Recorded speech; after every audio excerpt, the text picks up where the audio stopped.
regular board meeting to order at 6:30. And start with a flag salute. I pledge allegiance to the flag of the United States of America and to the republic for which it stands, one nation under God, indivisible, with liberty and justice for all. Please join me in prayer. Heavenly Father, as we prepare for this meeting, we ask that you be with us. May our thoughts and discussions be inspired and led by you. Help us to seek your will as we make good decisions for the benefit of all those who have placed their trust and confidence in our leadership. Amen.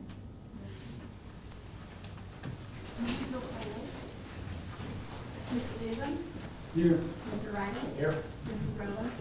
Mrs. Drew? Present. Mrs. Zimshin? Here. All right.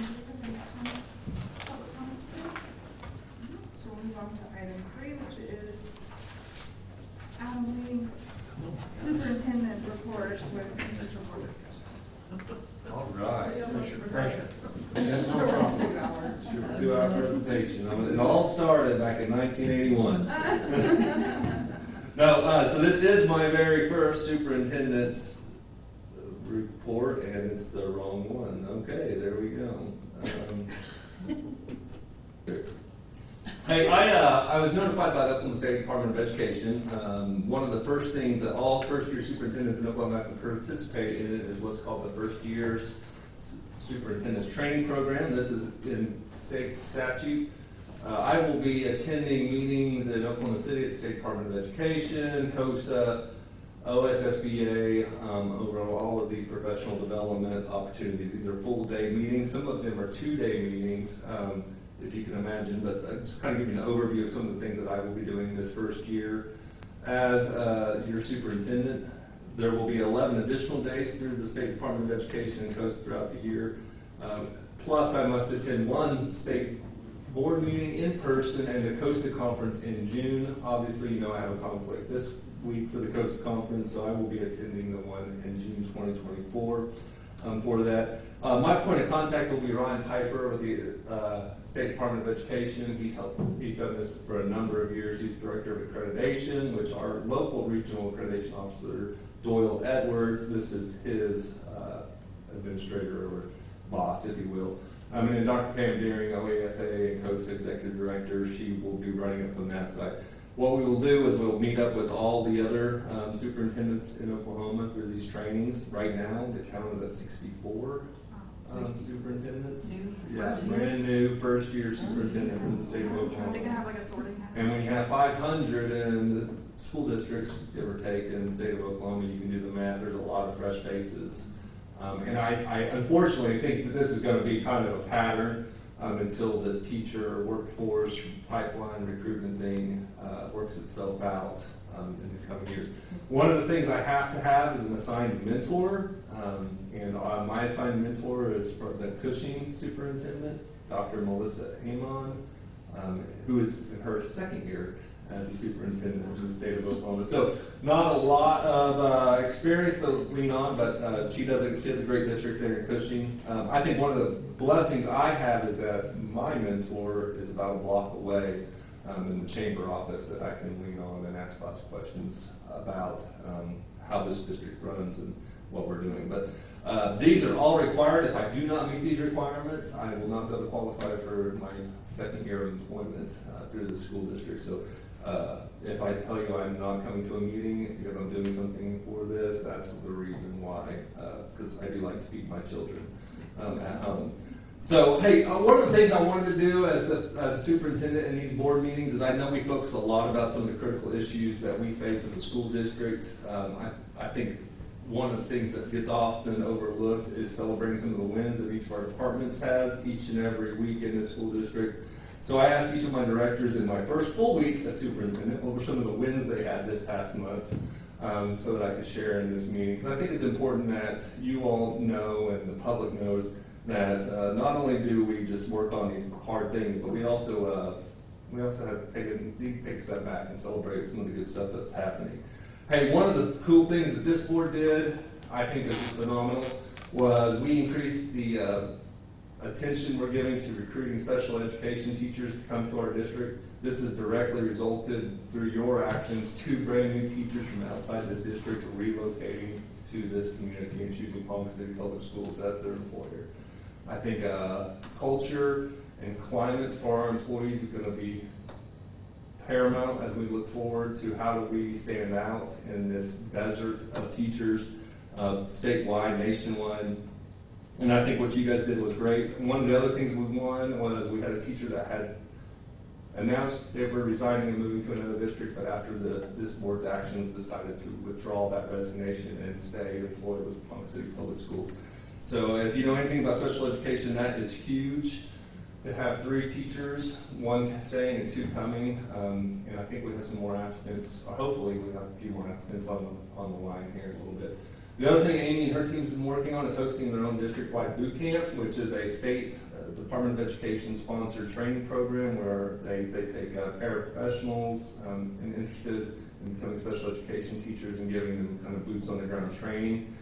We have ESY, Extended School Year Services at Union Elementary, and this is able to get those participants in there, so we will be able to hire them as employees, these special education teachers starting in August for our district. Hey, HR, we have 14 openings. You know, I was talking to my wife about that. She was really excited. She does workforce recruitment for Ponca City Development Authority, and that there are 14 openings in an organization as large as ours.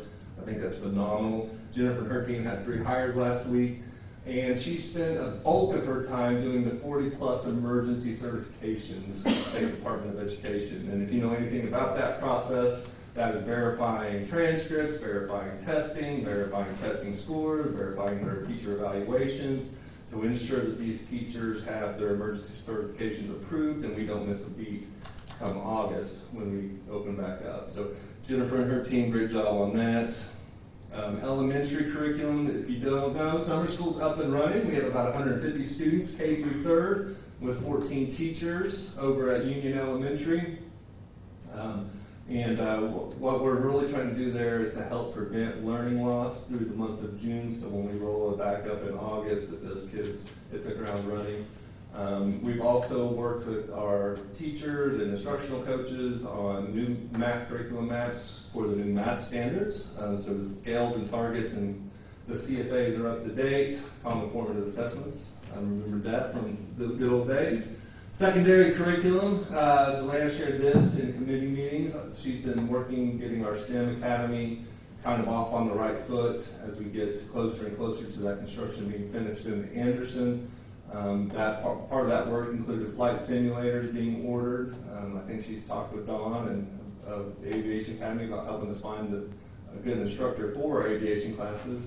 And then we've also been meeting with our high school administration, Jason, Delana, myself, and our STEM director that this board has hired to get the curriculum kind of lined out, looking at our furniture and equipment needs for that space. So some really great forward movement there. And lastly is looking at what we're doing with the alignment in our college and career readiness efforts 6 through 12. And that's a big, lofty project that has a lot of community partners involved.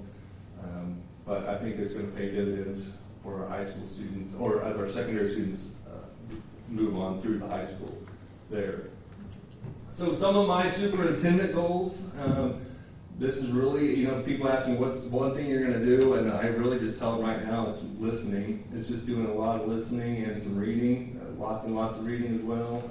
We have a policy manual that is very thick and cumbersome, but there's a reason why we have a policy manual. There's probably a situation or incident that made us write a policy for that policy manual. So each of our policy manuals, our handbooks, just trying to get a good grasp and feel on each of those. Obviously, being in the district the last 2 years has helped. And then I've been really just doing a listening tour with you all as a board, with our administrators in this room, administrators in the buildings, teachers, coaches, anyone that wants to bend my ear and tell me what they think the schools need to be doing, or what I need to be turning my attention to, what's working, what's not working. It's very important to me whenever someone does visit with me and offers any complaints towards the school, I make them feel some positives too. I want them to tell me what we're doing well and what's working, because I think it's important to recognize that there's both sides to it. It's easy to focus on that negative sometimes. But then, really, my superintendent goal will be is just we need to be very strategic in our thinking and actions. Every decision we need to make needs to know how it's going to impact kids in a positive way. We are a very service-oriented industry as a school system, and I think in today's culture and climate, with school choice becoming more and more prevalent, we need to be making decisions on how we make Ponca City Public Schools the choice for everyone. And that's something I've been directing my team to be thinking about, is in what ways do we serve the public well, in what ways can we improve on that, and how's that going to carry and propel us into the future. A little brief education news. This is kind of something that could have implications on Ponca City Public Schools. If you've read the new paper, the statewide virtual charter school board met and approved the application of the very first religious virtual charter school. What this would mean is this would be the very first charter school funded with taxpayer money. Our Attorney General came out in pretty sharp opposition of this vote from the statewide virtual charter school board. There you can see his press release. However, the counterpoint on that was our governor was very much in favor of this, and how this would be a win for parents and their children that are being educated in our state. What was interesting about this was in this last legislative session, Senate Bill 516 from Senator Pugh and Edmond, he wrote and passed legislation that would abolish this statewide board and it will reorganize. And in that language, in the Senate Bill 516, it said that it specifically prohibited any funds going to religious institutions in that. So this vote came in kind of right in that grace period before the reorganization there. The Catholic Church is really pushing this as kind of a test case, not only in Oklahoma, but on a nationwide level. What implications this could have with Ponca City Public Schools is the charter school's anticipating an enrollment of 500 students their first year, with up to 1,000 their second year and 2,000 in their third year, which would make it a very moderately, decently sized school district in the state of Oklahoma, which would then pull state appropriation funds from Ponca City Public Schools and all the schools in Oklahoma to help fund that. It'd be very similar to what happened with Epic, how Epic kind of got started and then just grew into this monster that now takes a large portion of our education dollars. Isn't this one really going to be resolved at the Supreme Court level? I don't think that we'll see it ever get started. I mean, I don't think we'll see it get started in a while, because it's going to be, there'll be court challenges and battles, not only in Oklahoma, but yeah, I think you're right, Robin. It's going to go all the way to the Supreme Court, I imagine. I recall reading that the deciding vote was by somebody that wasn't even on the board. Yeah, so An hour before, he got appointed. there was a board member appointed an hour before by our Speaker of the House, and they had an Attorney General. They have a representative from the Attorney General's office that represents this board. It kind of provides the legal advice to that board, which is very common in other state agencies. At the University Center, I had an Attorney General representation for our board there.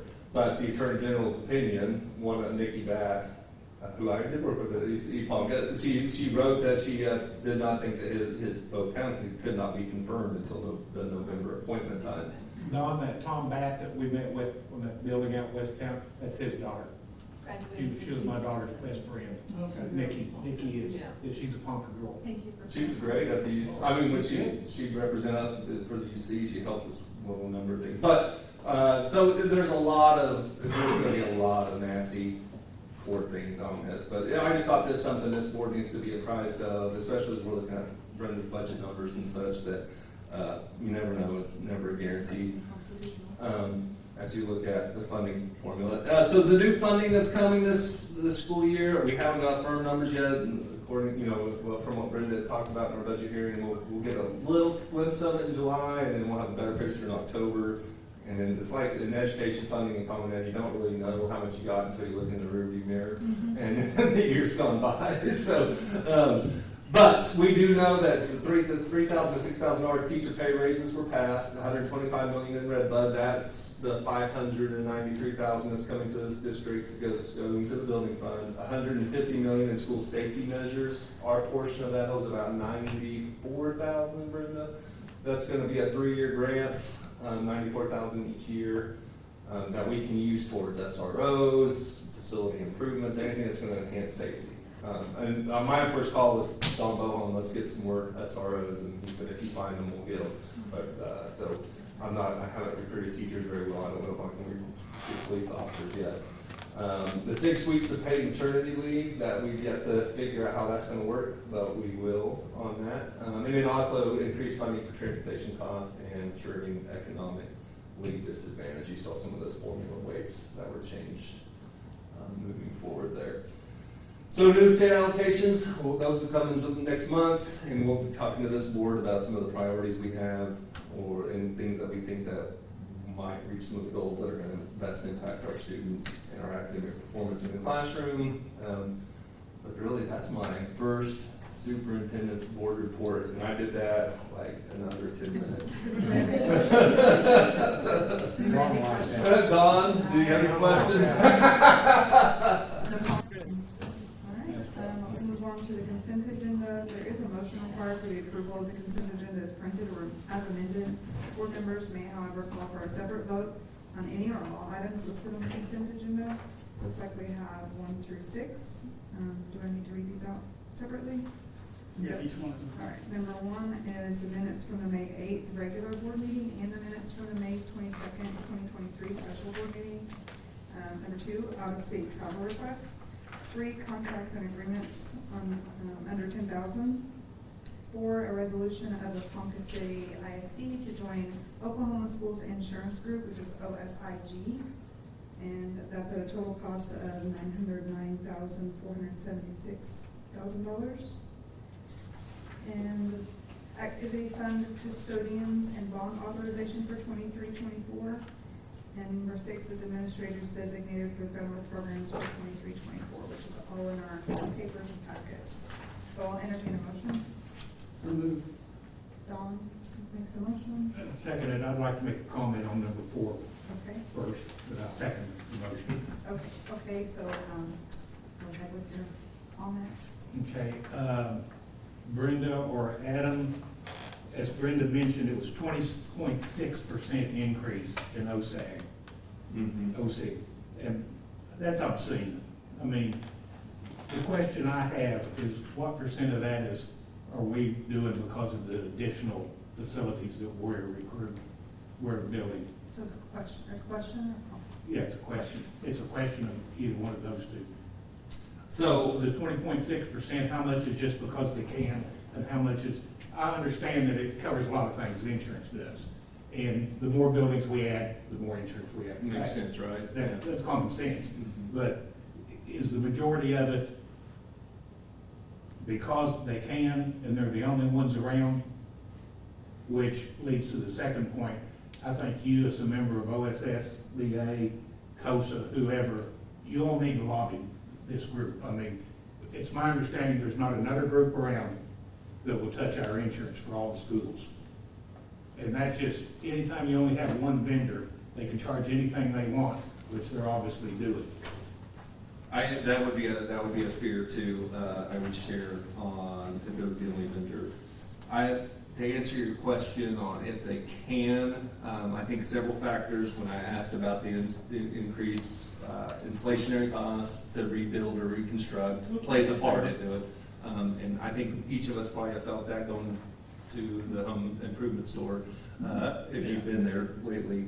The other thing, to answer your other question, is adding the building costs. I don't have the percent of that or what that portion was, but Lori and I go through that list with fine tooth comb, and if it's under construction, we add it on there. So if we are actively building something or even have plans to go with something, we get it on there.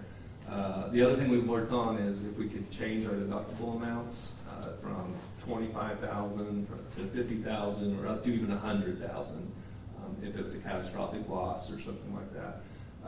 So we've tried to be proactive with the increases on, or trying to keep that increase low. But as I educate myself on insurance, I just haven't heard of an insurance that was flat or small anywhere else around. You know, we have $200 million of insured coverage in this district, which I wonder sometimes if that's even enough if our whole high school burned down. I don't know if we can build a whole high school complex for $200 million. It'd be pretty close.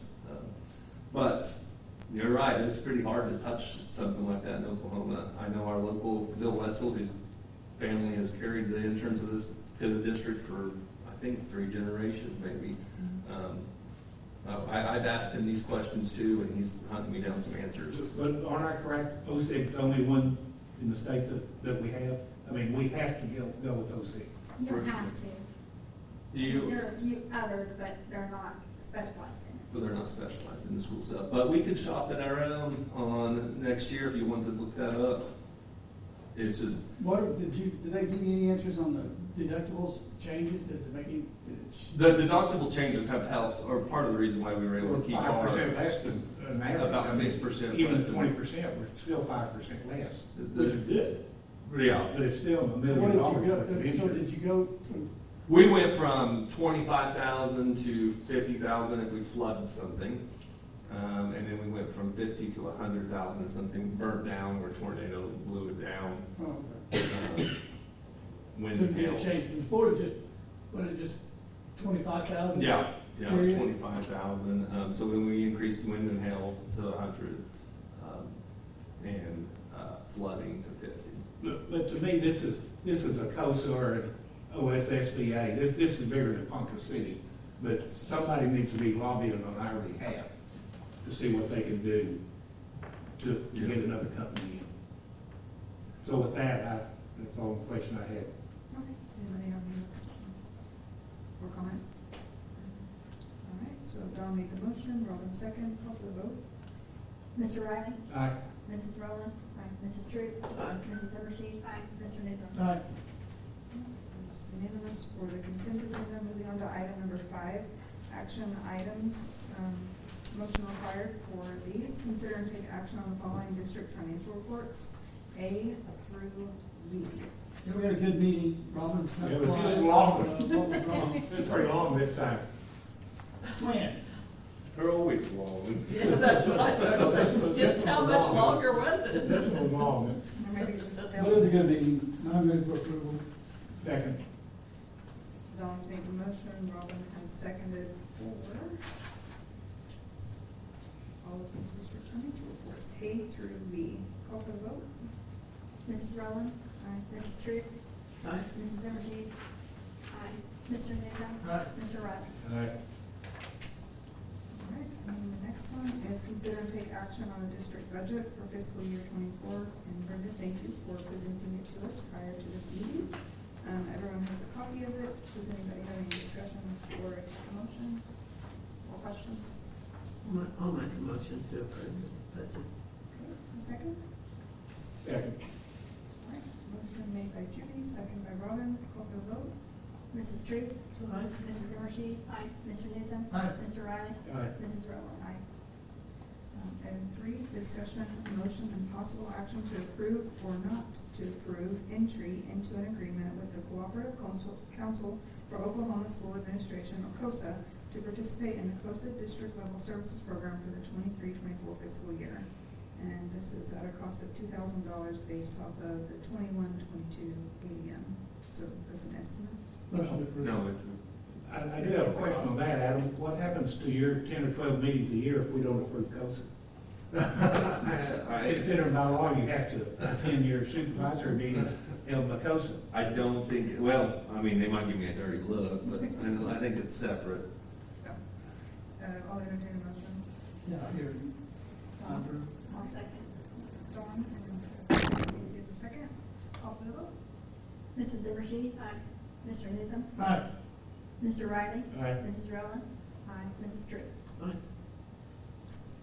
And item number 4, consider and take action on the motion approving the renewal of the sublease agreement dated May 1st, 2022 between the district and K County Public Buildings Authority for the fiscal year ending June 30th, 2024, as required under the provisions of the agreement. This is to do with our lease agreements that we do every year, so I'll make a motion to approve it for our bond project. All right, Second. Bill made the motion and supported, and Second. Bill in a second. Call for the vote. Mrs. Zimmershed? Aye. Mrs. Drew? Aye. Mrs. Rowland? Aye. Mr. Riley? Aye. Mr. Newsom? Aye. Item 5, consider and take action to approve individuals to act on behalf of the district to authorize payment from the improvement fund of the K County Building Authority Series 2022 bonds. One motion to approve it. Wallace made a motion to approve. Take a second. Second. Judy is a second. Call for the vote. Mrs. Drew? Aye. Mrs. Rowland? Aye. Mr. Riley? Aye. Mr. Newsom? Aye. Mrs. Zimmershed? Aye. And item number 6, consider and take action on appointment and bond authorization for treasurer, minutes clerk, board clerk, deputy board clerk, encumbrance clerk, and purchasing agent for fiscal year 2023. And the names and their titles are listed below. I'll entertain a motion.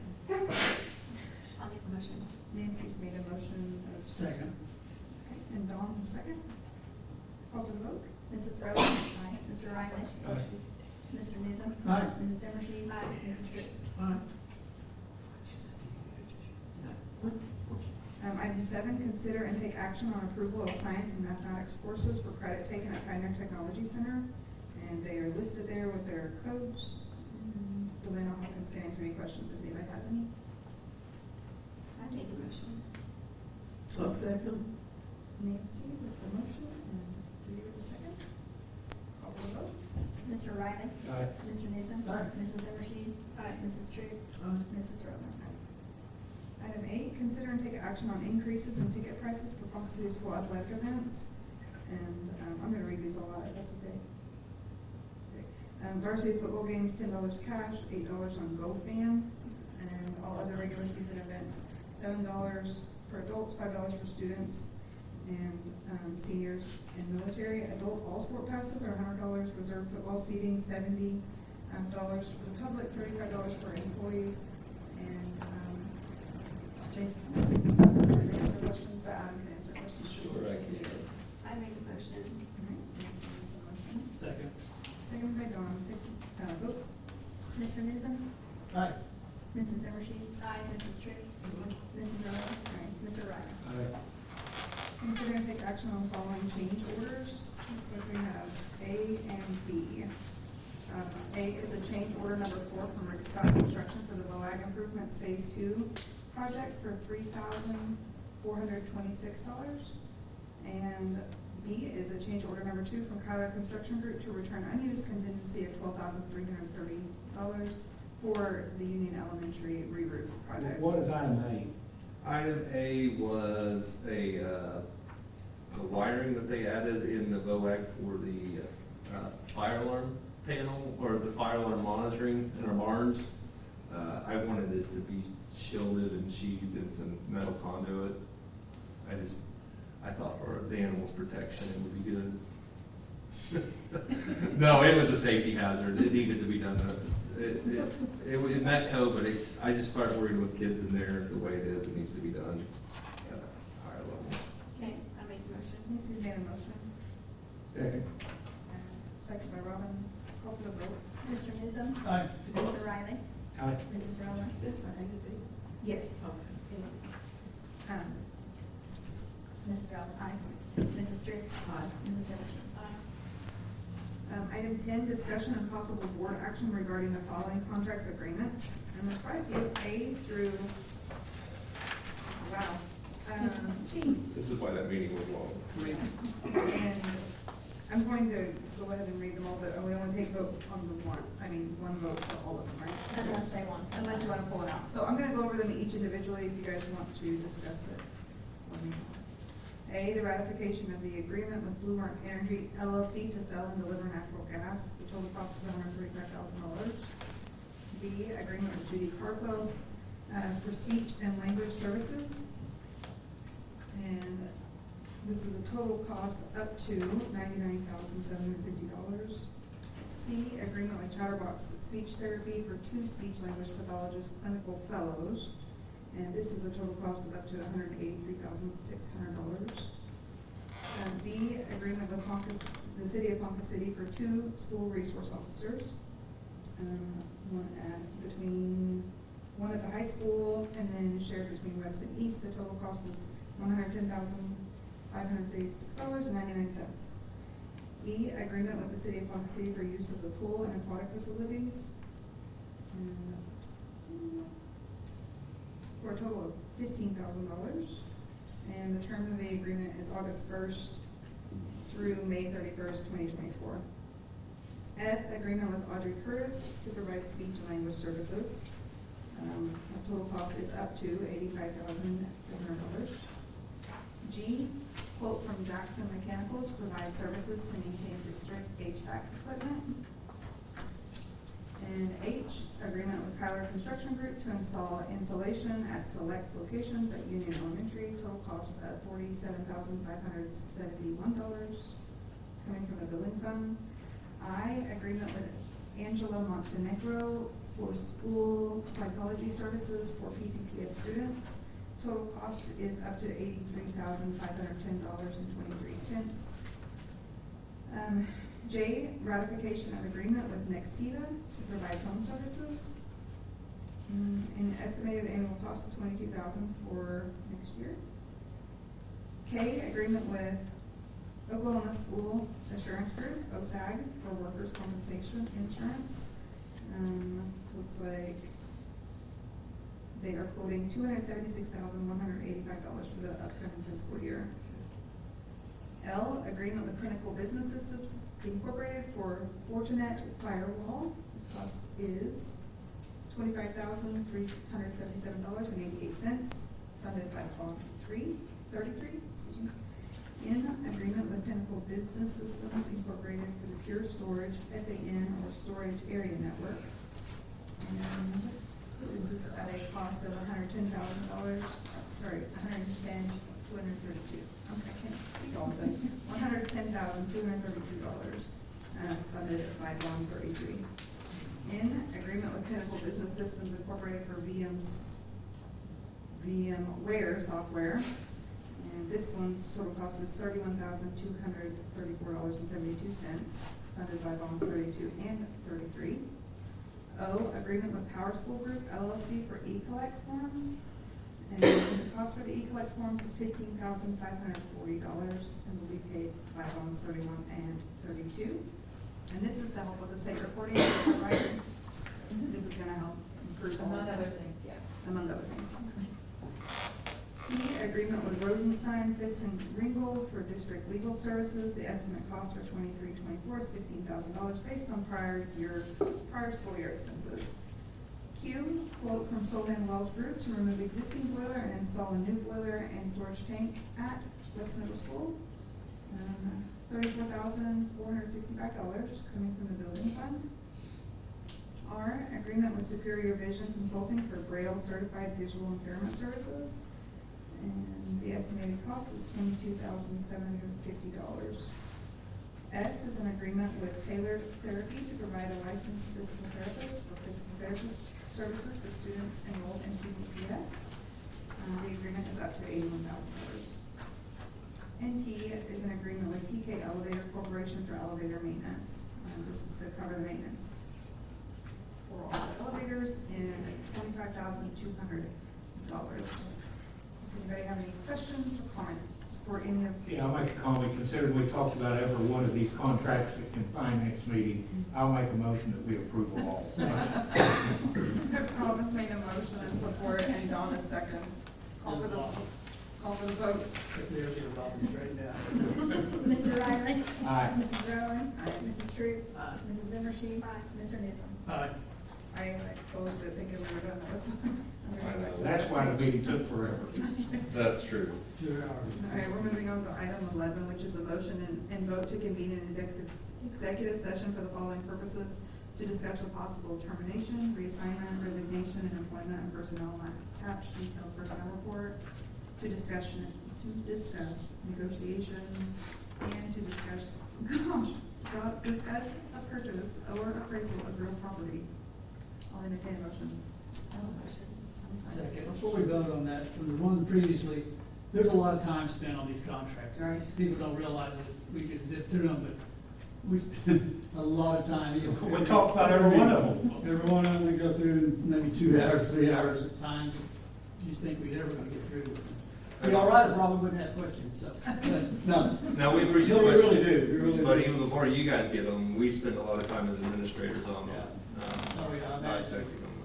Making sure that They're they're very right. well prepared to tell us what's going on. That's all, I'm sorry, I need to. All right, no worries. I believe that was a motion Motion, by yes. trustee, second by Don, and call for the vote. This is for go into executive session. Mrs. Rowland? Aye. Mrs. Drew? Mrs. Zimmershed? Mr. Newsom? Aye. Mr. Riley? Aye. So Tom, oh, I gotta put us into, wait. We're in executive. I'm trying to. Return to open session as recited by the board president that the minutes of the executive session are kept by the board minutes clerk and will remain confidential. And number 14, consider the action on the recommendations for termination, reassignment, resignation, and employment of personnel. I'll entertain a motion. Nancy's made the motion. Second. And Judy has second. Call for vote. Mrs. Drew? Aye. Mrs. Zimmershed? Mr. Newsom? Aye. Mr. Riley? Aye. Mrs. Rowland? Aye. Any new business? All right. I'll take a motion for adjournment. Yes. Second. Dawn and